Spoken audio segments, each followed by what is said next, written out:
जय श्री कृष्ण। राधे राधे। आज हम सुनेंगे पुरुषोत्तम मास महात्म कथा का 16वां अध्याय।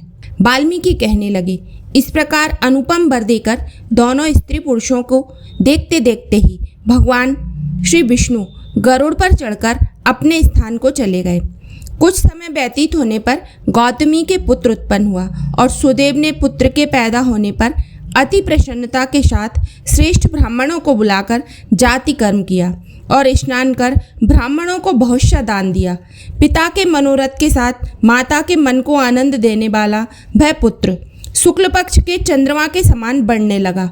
तब पिता ने पुत्र का यज्ञोपवीत संस्कार कराकर गायत्री मंत्र का उपदेश दिया और वह पुत्र ब्रह्मचर्य व्रत का पालन करने लगा। वाल्मीकि ऋषि कहने लगे, एक समय करोड़ों सूर्य के समान कांति वाले देवल ऋषि वहां पर आए। उनको देखकर सुदेव ने उनके लिए आसन बिछाया।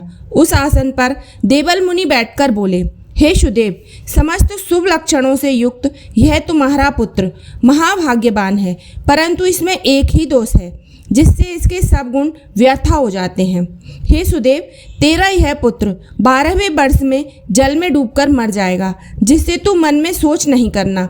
अवश्य होने वाला तो होगा ही, इसमें कोई संशय नहीं है, इसका कोई उपाय भी नहीं है। वाल्मीकि जी कहने लगे, देवल ऋषि के ऐसे वचन सुनकर सुदेव शर्मा पृथ्वी पर गिर पड़े और देवल मुनि इतना कहकर ब्रह्मलोक को चले गए। और सुदेव देवल मुनि के वचनों का स्मरण कर बहुत काल तक विलाप करते रहे। फिर गौतमी पुत्र को गोदी में लेकर प्रेम से मुख चूमकर अपने पति से बोली, हे द्विजराज, होने वाली वस्तु से भय नहीं करना चाहिए। जो होने वाला है सो तो होगा ही, और जो नहीं होने वाला है वह कभी नहीं होगा। इसलिए हे नाथ, उठो और सब शरणागत जीवों के रक्षक निर्वाण पद को देने वाले भगवान विष्णु का भजन करो। वाल्मीकि ऋषि कहने लगे, इस प्रकार सुदेव ब्राह्मण अपने स्त्री के वचन सुनकर सद्गुण को प्राप्त हुआ और हृदय में हरि के चरण कमल को धारण कर अपने पुत्र से उत्पन्न दुख को तत्काल त्याग दिया।